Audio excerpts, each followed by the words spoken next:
Tonight, the random attack that shocked us all. A mum's life taken, another almost lost. Now the survivor speaks, not just to tell her story, but in a courageous campaign for change. She might not be here,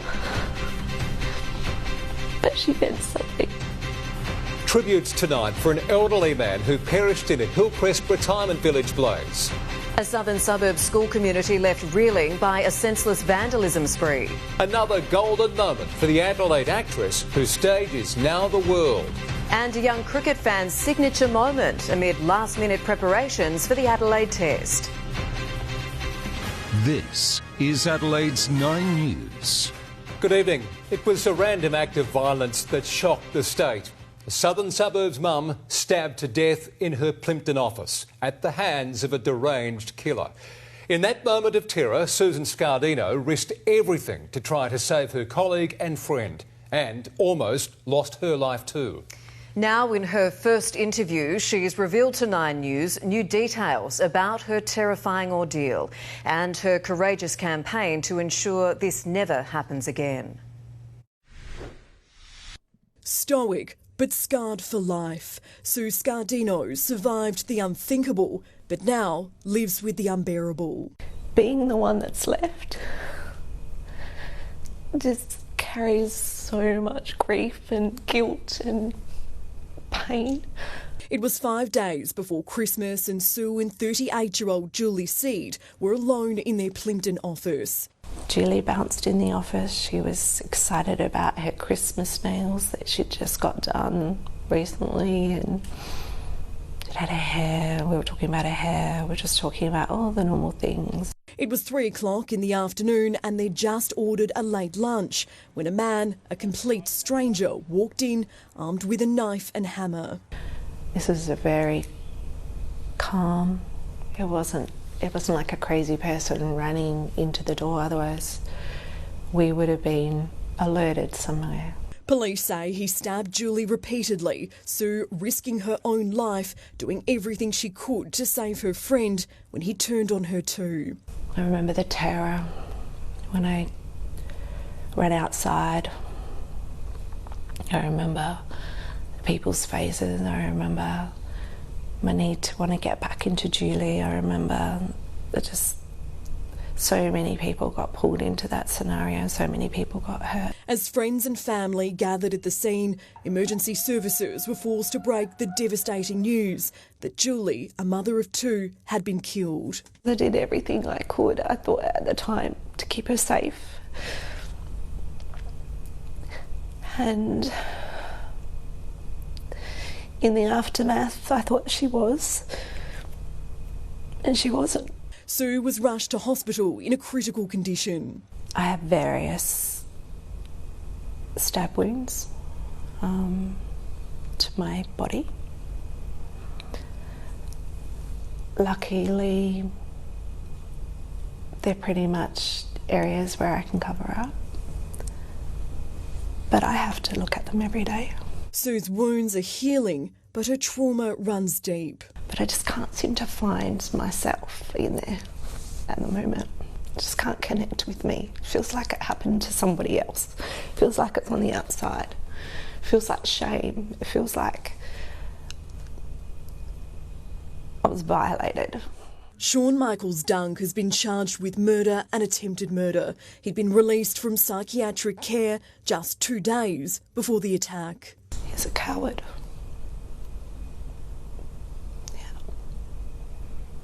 Absolute coward. Sue now questioning why someone who'd reportedly threatened to harm others was allowed to walk free.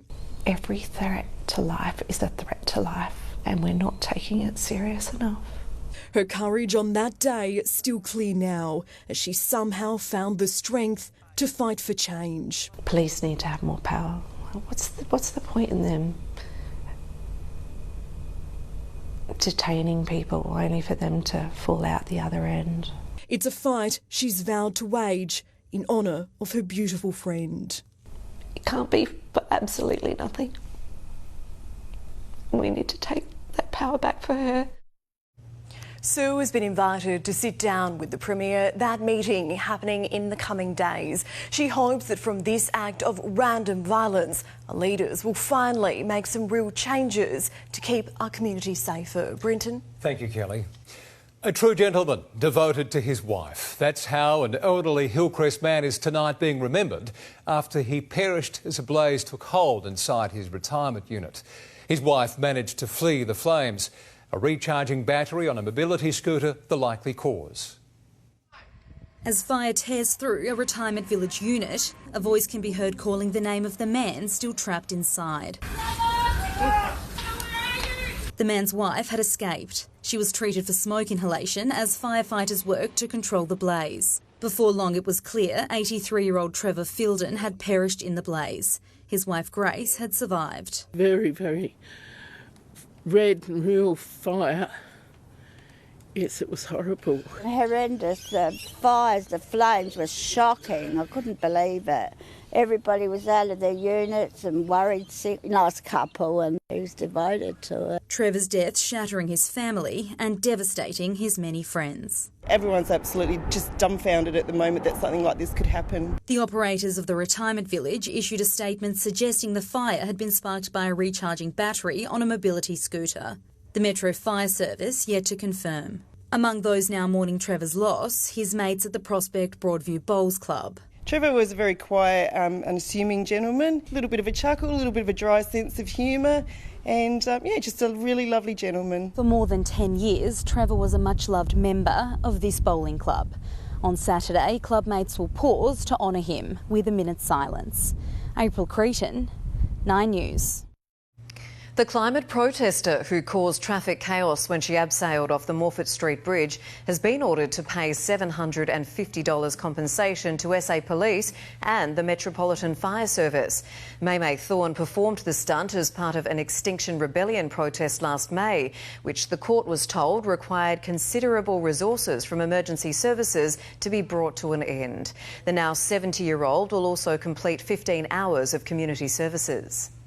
Police are cracking down on pedestrian and vehicle safety around level crossings on the Fleurieu Peninsula, following 2 serious cockle train incidents only days apart.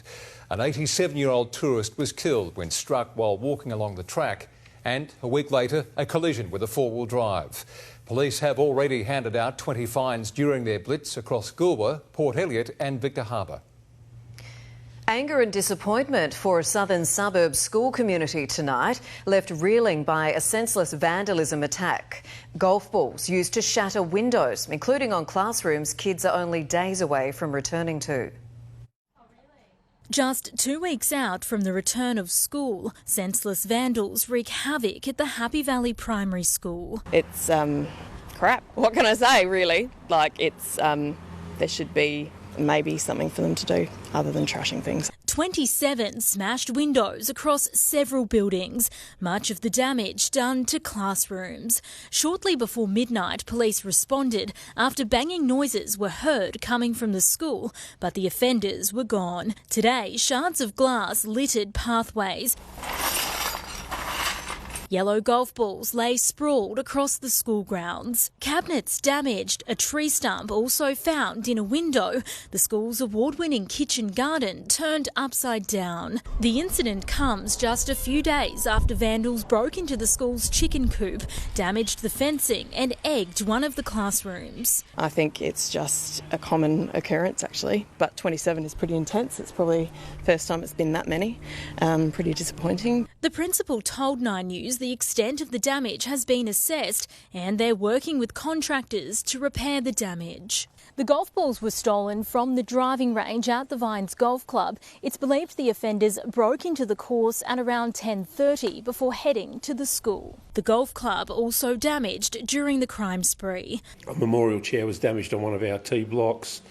Also, some sprinklers were damaged, and also our pump shed was broken into and some damage done in the pump shed. Josephine Shannon, 9 News. A former Adelaide private school captain accused of killing a defenceless man has had the murder charge against him dropped. But Shannon McDonald has instead admitted to trying to help his father cover up the crime. Brenton, Marco Yandel appeared via video link from prison today and confessed to the court he was guilty of assisting an offender. The 20-year-old admitting he knew or believed his father, Keith Yandel, had committed a murder while on their Cuddler property last year and admitting to concealing items belonging to the victim to help his dad. The case relates to the alleged execution of 38-year-old Stephen Murphy, whose body was found in a pit inside a large shed on the Yandel's property at Cuddler, north of Adelaide. It has been alleged the victim was confronted and killed after breaking in a case of cold-blooded murder. Despite Marco Yandel's guilty pleas today, he was not granted release on bail because he still faces a lengthy jail term. His father is yet to make any admissions. The court told his lawyer he was in negotiations with prosecutors. Shannon, thank you. A magnitude 3.5 earthquake has awoken residents in the state's mid-north. The tremor reported at around 10:30 last night north of Jamestown, with an aftershock measuring 1.8 on the Richter scale, felt closer to the town a short time later.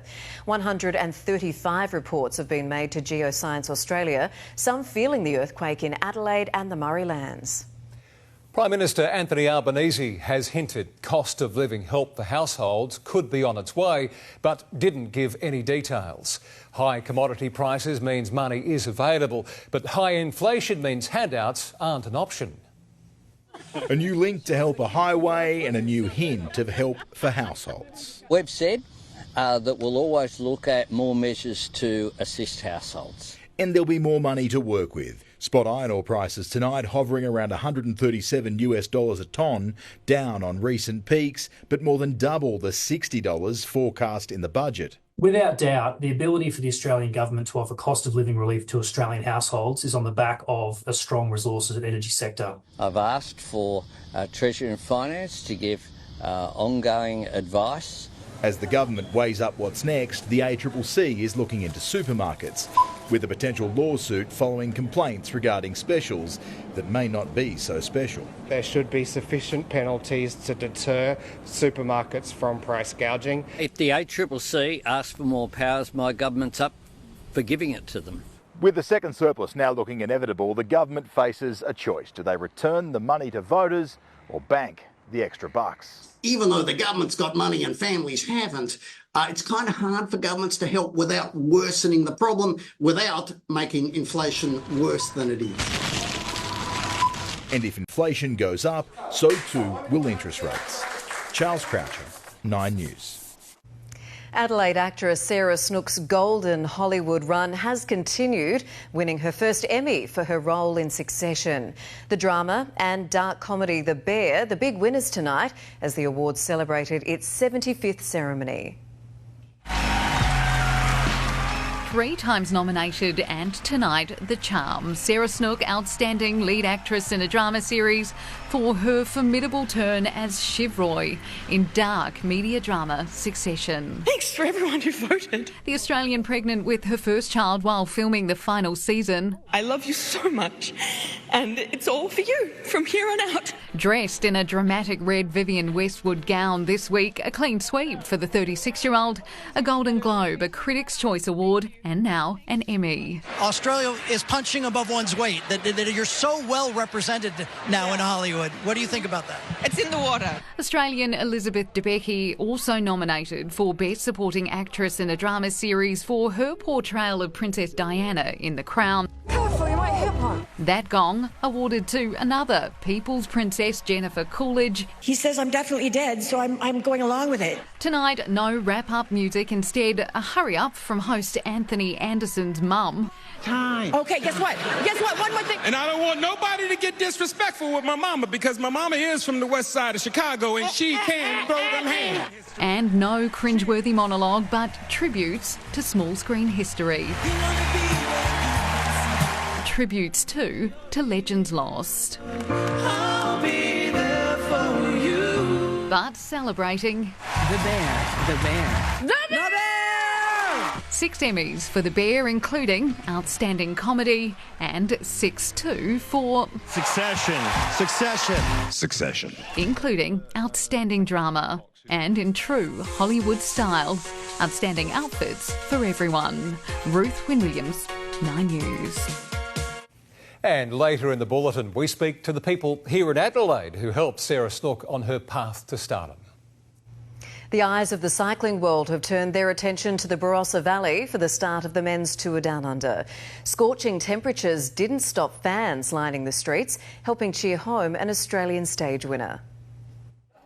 The town of Tanunda bursting at the seams, the first stop of the year for the world's best male cyclists. Yeah, Tour Down Under in classic hot style. It's a tough way to kick it off. The heat, an early talking point for athletes. Tactics put in place to help evade the rising temperature. Looking like probably a day for the sprinters. It's going to be a warm one out there, so staying on top of the heat management is going to be important. We started hydrating from a couple of days ago, knowing how hot today was going to be. British cyclist Dan McLay believing no matter where you hail from, all riders would be baking on the circuit. I think once you sort of get past like 32, 33, everyone suffers. But it didn't scare the supporters away. Thousands of fans braving the heat to watch the international peloton take off.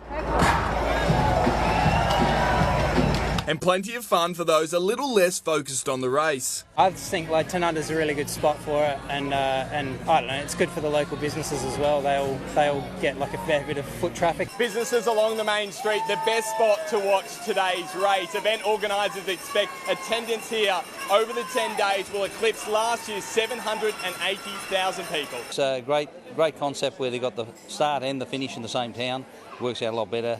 Laps around the town, people stay and enjoy the day. On the track, the battle through the Barossa was full of drama. Oh, it goes down. Oh, down on the edge of the road there. And as riders returned to Tanunda for the final time, it was the Aussie Sam Welsford taking out stage one. It is Welsford on the line. A fitting finish that many hope will remain in the Barossa for years to come. All eyes are on the Barossa right from the word go, so no, we're really excited about it. Gus McDonald, 9 News.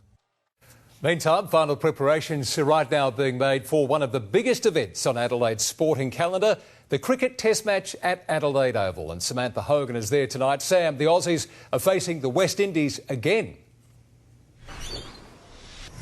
Yes, Brenton, the fixture we copped from Cricket Australia has been criticised even by the Premier after we were overlooked for a big ticket match against Pakistan. But there's still enthusiasm for what's to come. Many fans already hitting up the Oval today, among them young Cadell, who has had a memorable 10th birthday, scoring autographs from Travis Head and Cameron Green during training. The fan experience will be a little different this year. Adelaide Oval bosses today showcasing the new self-serve cash registers for food and beverages. The artificial intelligence system expected to cut queues in half. And in a bid to be more sustainable, attendees will also see the continuation of recyclable bio-cups and cans. This season's test is the first to be held after Christmas since 2012, following a controversial decision to switch the December match with Perth.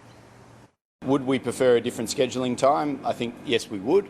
But it is what we've got this year, and we're really pumped for a great week this week. Now, Adelaide has been promised tests against India and England in the next 2 summers. Kate? Sam, thank you. And Tom Rehn is with us now with more. Rennie, the Aussies have a bit of a different look when they hit Adelaide Oval. Yeah, spot on, and it's going to be a big new challenge for one of the greats of the game. There's no doubt about that, Kate. Hi, everyone. All eyes are on the former skipper, Steve Smith, who's been shifted to the top of the batting order. And a big moment in the tennis too. South Aussie Thanasi Kokkinakis making his first appearance at the Australian Open. Thanks, Brenton. Catch you soon. Eye-opening research on the minutes you spend on your phone. Coming up, why less screen time is more when it comes to your health. And shortly, the GP backlog, why Australians addicted to vapes could make it worse.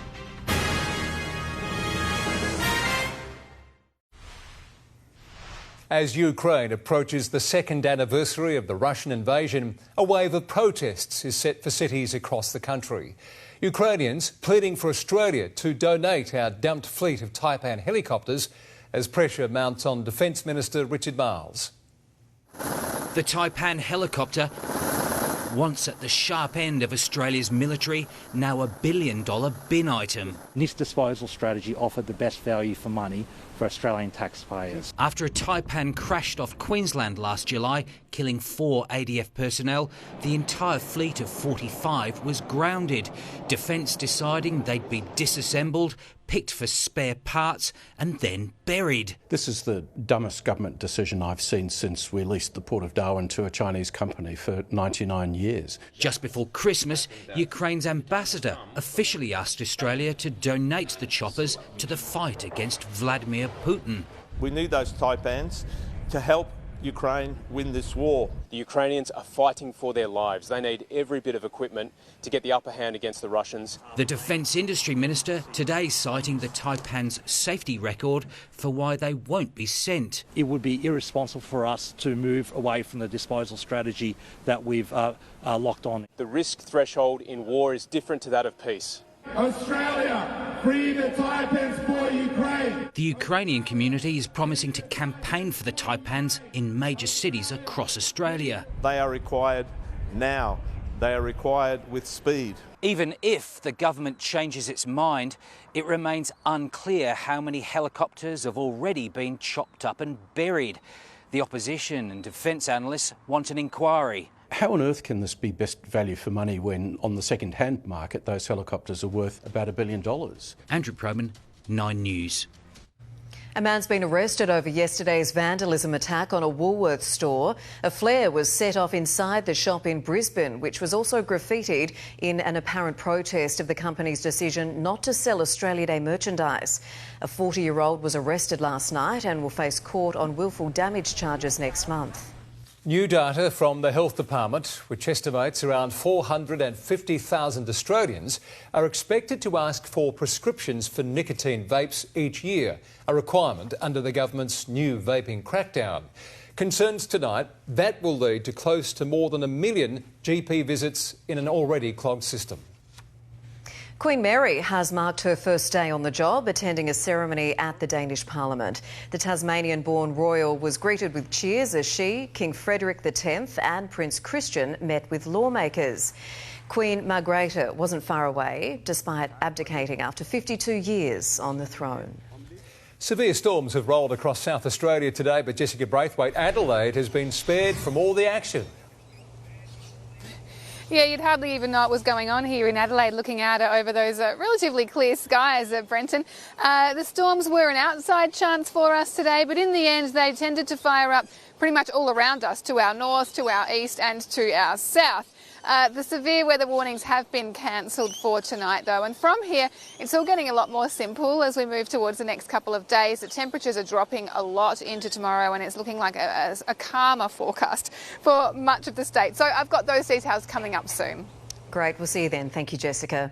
Well, Iceland is feeling the heat in a volcano emergency. Next, see more of these astonishing pictures as molten lava takes over.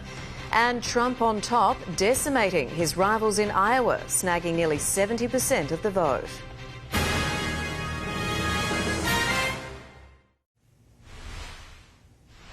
Donald Trump has breezed through the first test of his ambition to return to the White House with a landslide win in the key battleground state of Iowa. Supporters answering the former president's call to arms, defying bitterly cold temperatures to cast their ballot. The US heartland state tonight returning a ringing endorsement. In the record-setting cold, it was a record-setting win. This result really solidifies his place as the current frontrunner for the nomination. Barely 30 minutes into the Iowa caucuses, Donald Trump delivered a big victory in this small but crucial Midwest state. We want to thank the great people of Iowa. Thank you. We love you all. It wasn't the win that was surprising, it's the margin. More than half of Iowa's Republicans backed the former president. Florida Governor Ron DeSantis inching into second place, ahead of former United Nations Ambassador Nikki Haley. The Trump campaign already looking at the general election. I really think this is time now for everybody, our country, to come together. We want to come together, whether it's Republican or Democrat. They threw everything but the kitchen sink at us. Iowa made this Republican primary a two-person race. Here it's minus 30 degrees with the wind chill, but that didn't keep caucus goers or their opinions at home. The whole nation is looking to us when most of the time they could care less what we have to say. He's got a cult following, so that's pretty much the only way to explain why anybody would support that guy. This caucus is the first real test of Donald Trump's standing with the Republican Party. After months of polls, predictions, campaigns and courtrooms, tonight it's the people who get their say. Under Trump, we were a lot better nation. Things have changed in this country. Certainly things have changed for him. Iowa doesn't have the best track record of picking presidents, but it does set the tone for the race. In Des Moines, Iowa, Lauren Tomasi, 9 News. In a worrying escalation, Iran has entered the fray in the Middle East, further ratcheting up tensions in the region. Iran-backed Houthis targeting an American ship in the Red Sea, while a missile attack in northern Iraq came dangerously close to the US Embassy. This is what the West has feared. Iran takes aim in the Middle East with attacks on northern Iraq and Syria. The Revolutionary Guard claiming it hit Israel's spy agency Mossad near the US consulate in Erbil, insisting it was targeting anti-Iran terrorist groups. But this missile reportedly killed civilians. Iran has been supporting proxy groups across the region, Hezbollah, Hamas and the Houthis. The Houthis have been the target of US and UK strikes for firing at ships in the Red Sea. Today, fresh aggression. A missile launched from Yemen hit an American tanker flagged for the Marshall Islands. The ship wasn't badly damaged, but it's the first time rebels have hit a US ship. With the help of God, a Houthi spokesperson says Yemeni armed forces targeted an American ship. The hit was precise and direct. Iran's foreign minister pointing the finger at America. The White House can't speak of its unwillingness for the expansion of war, he says, but at the same time expand the war to the Red Sea against Yemen. For months, the Biden administration has been concerned about the conflict in Israel and Gaza spreading. Now it essentially has. The key question is, what will America do? The US condemned the strikes by Iran, branding them reckless. 2 days ago, the president warned Iran. And tonight, the Houthis have a warning of their own. Any new aggression won't pass without a response and punishment, he says, flying into Israel, Australia's foreign minister, as she calls for an immediate ceasefire in Gaza. But across this region, peace is difficult to find. In the United States, Jonathan Kersley, 9 News. A 70-year-old woman is dead and 17 others injured after coordinated car rammings in Israel. Police say the incident north of Tel Aviv was a terrorist attack and have arrested 2 Palestinians. Officials say the pair switched between 3 stolen vehicles, running over pedestrians at different locations. It's an extraordinary scene in the Icelandic village of Grindavik. Molten lava engulfing homes, others spared by only metres. Tonight, the threat of further eruptions is still high. From the sky, the haunting glow making for a mesmerising sight. Homes consumed by molten lava. Spurting from 2 fissions, a river of magma crawls towards this Icelandic fishing village, eventually making its way in. We have been preparing for this kind of event now for some months. What happened this morning is kind of the worst case scenario that we had in our plans. One of the eruptions occurring inside of newly built barriers north of the town. It was the only possible line of defence against the 1,200-degree magma. The community's nearly 4,000 residents had evacuated just hours earlier. They're safe, but with the situation on the Reykjanes Peninsula still active, they don't know if they'll have homes to return to. So it's a very serious situation. We will be prolonging our support to pay salaries, to pay housing costs. Footage emerging of the lava closing in on work vehicles. Where it's now stopped and is starting to cool, there are examples of remarkable luck. Some homes spared by metres. This home destroyed, the neighbours untouched. But not all are convinced the village of Grindavik will be able to be lived in again. In London, Edward Godfrey, 9 News. Tennis star Alexander Zverev's Australian Open campaign has been rocked by news he'll stand trial over an alleged assault. Zverev is accused of assaulting his ex-girlfriend in 2020, which he denies. The trial starts during the French Open, but Zverev won't need to appear in person. Sarah Snook becomes Adelaide's own leading lady. Next, we speak with the teachers and friends who watched her rise to fame. Plus, we can see now, but by 2050, we'll see much less. Next, the scary study on screen time.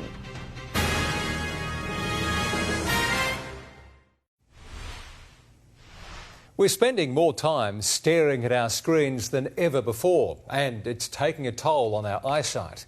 Scientists predicting the rise in screen time will see half the world's population with mild vision impairment by 2050. The increasing levels of short-sightedness increasing the chances of more severe conditions like glaucoma and cataracts. Sarah Snook's former drama coach has told Nine News he's not the least bit surprised the Adelaide-born actor is taking Hollywood by storm. Her win at the Emmy Awards today comes hot on the heels of another triumph at the Golden Globes, and her local friends couldn't be prouder. A homegrown talent dazzling in red. With an Emmy in hand, Sarah Snook is taking the world by storm. To my mum and my dad, I love you and thank you for having a dress-up box when I was a kid. I think this is where it gets you. Born and raised in Adelaide, Sarah's enthusiasm for acting shone through at an early age. I remember she got up at that night in the camp kitchen and basically recited all of the Roald Dahl's revolting rhymes. Granted a scholarship at Scotch College, it was during her time there that she honed her craft on stage. Enormously proud that somebody who showed such prodigious talent here as a student has had that recognised on a global stage. Her breakthrough coming when she was accepted into the prestigious National Institute of Art in 2005, the then head of acting, Tony Knight, recognising her raw talent instantly. It will be there in my audition notes that she reminded me of Cate Blanchett because she has this luminosity. She's also got a very, like Cate, she's also got a very wicked sense of humour. After graduating from NIDA in Sydney, Sarah returned here to Adelaide, landing her first major theatre role as Cordelia in the State Theatre Company's King Lear. All the actors, good actors, say just keep going. Just keep knocking on that door. Just keep going, don't stop. Steadily building her reputation, it was her portrayal as Shiv Roy in the acclaimed TV series Succession that truly propelled her into the global spotlight. Today, recognised for that role, winning Outstanding Lead Actress in a drama series. So proud. So proud. It's almost surreal, but so proud. She's wonderful in Succession. She's truly terrific in it. Those last couple of episodes in particular. But her biggest achievement, perhaps a more personal one, her 8-month-old daughter receiving the loudest applause. The proximity of her life growing inside me gave me the strength to do this. It's all for you from here on out. Thank you. Michaela Kamarek, 9 News. So good. Adelaide really does bat above our average, don't we, when it comes to the world stage? Really good. Well, sport is up next, and Rennie, this is good news to see too. An Aussie's taken out stage 1 of the men's tour down under. Yeah, spot on, Kate. Sam Welsford, outstanding in really tough and hot conditions today. Hi everyone, we'll show you how he did it after the break, but it wasn't all smooth sailing for riders on the opening day. And South Aussie Thanasi Kokonakis looks to kickstart his Oz Open campaign with a win.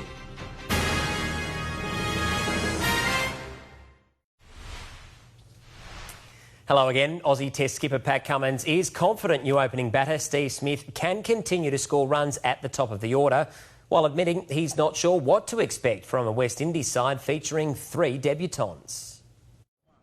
His final net session before becoming Australia's next Test opener.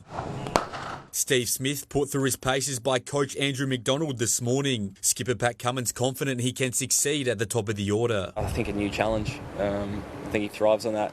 He loves the problem-solving aspect of trying something new, so it's all set up for him. The skipper already seeing a rejuvenated Smith around the group. It's as happy and as energetic. I've seen him around the nets the last couple of days. He can't wait to get out there. Also confirming all-rounder Cameron Green will come into the side at number 4. Getting Greeny into a spot where we think he's set up to succeed.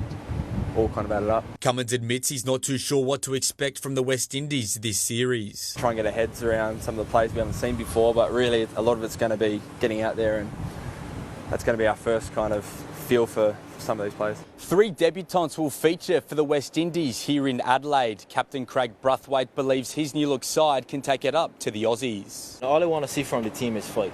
You know, we come here obviously playing against the #1 team, but I believe we do have the potential. and it all goes around discipline. The West Indies haven't beaten Australia in a test match in more than 20 years. Dylan Smith, 9 News. Tennis now. South Aussie Thanasi Kokkinakis is fighting to survive in his first round match at the Australian against Sebastian Offner.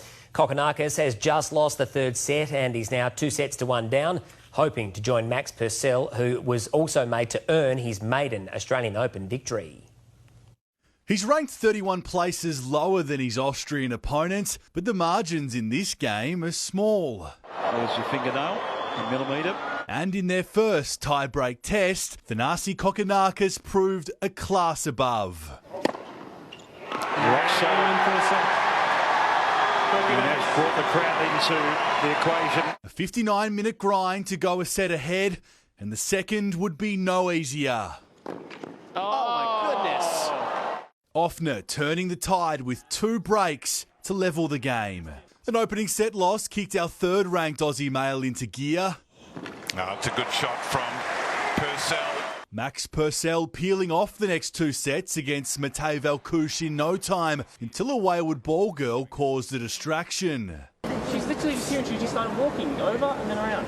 A messy 13-minute service game followed where Purcell blew 6 match points, but the home support eventually got him over the line.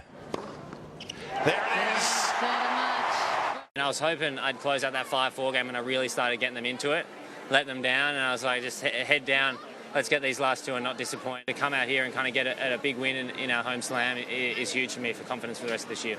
Iga Swiatek staved off a first-round test from 2020 champion Sofia Kenin, the world number 1 eventually winning in straight sets before revealing Ash Barty is inspiring her tilt for a maiden Australian crown. I knew that, if I'm going to be working hard, it could be, possible for me. So yeah, she really motivated me.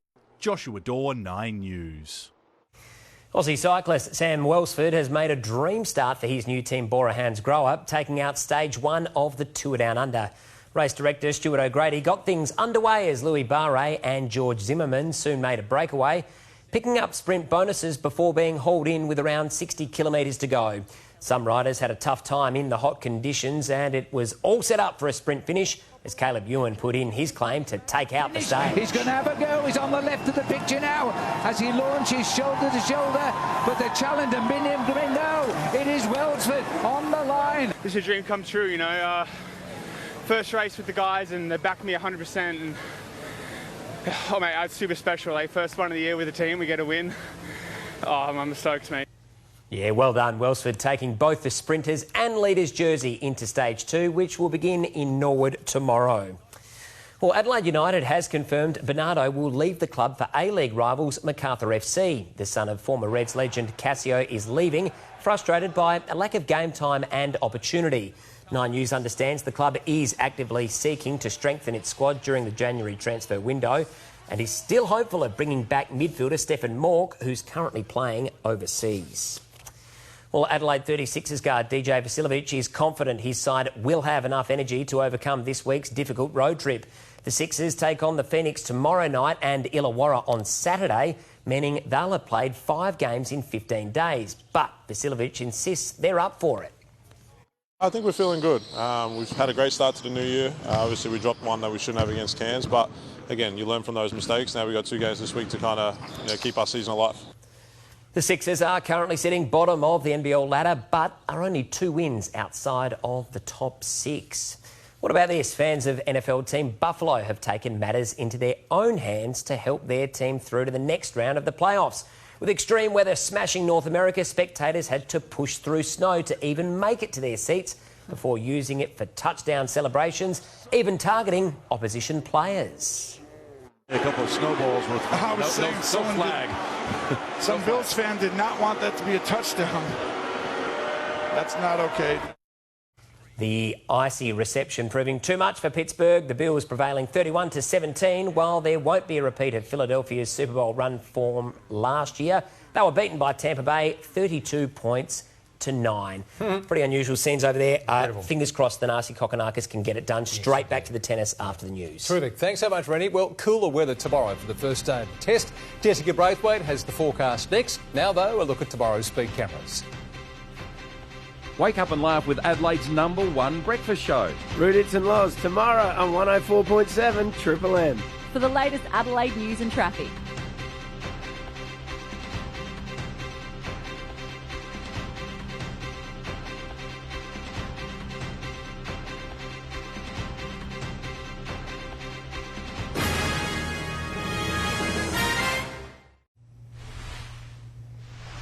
Australians have lost confidence in the economy. New data shows sentiment remains at lows scarcely seen since the early 1990s. Here's finance editor Chris Kohler. When it comes to interest rates, Australians simply don't believe economists anymore. Here's how we know. More than 7 out of 10 economists say the Reserve Bank will cut interest rates this year.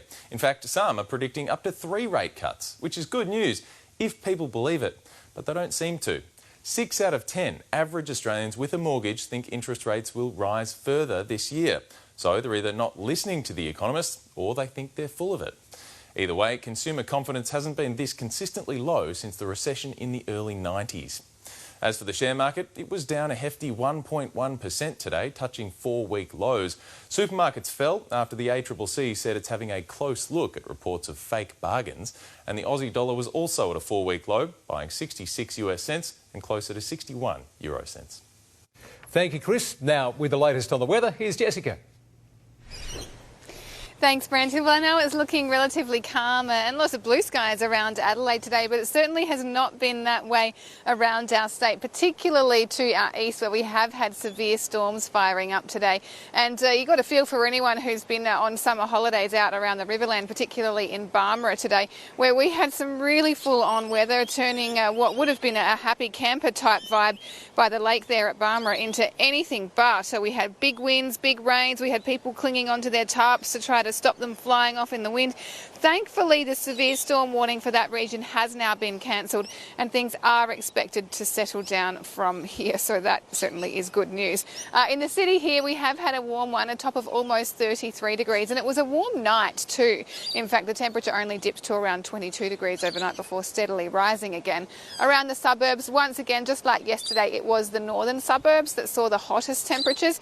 So we had 35 degrees at Mawson Lakes and 34 at Elizabeth. Meantime, it's been all about those storms through the north and more outback rain too, with another 19 millimetres at Roxby Downs. We did have those severe storm warnings, not just through the Riverland, but they also stretched down towards the upper southeast, and we did see 13 millimetres falling near Keith. Everything changes tomorrow though, and that's because all of that moisture is getting swept out of the state, leaving behind much cooler and drier conditions for South Australia. The storms will be working over the eastern states though, with big weather on the cards for Melbourne, Hobart, Canberra and Sydney tomorrow. Back in SA, and while our storms are clearing out for the most part, we still need to be mindful of windy weather from Ceduna across to Whyalla and Port Augusta, and Broken Hill could still get some leftover storms. But I think through the south, the main thing you'll probably notice is the temperature drop. We're going to be dropping down to 22 degrees at Murray Bridge, 23 degrees at Keith with dry skies too.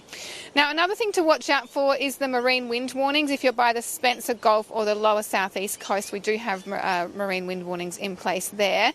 While on metro waters, we'll see southerlies reaching up to 25 knots north of Brighton during the afternoon and the evening.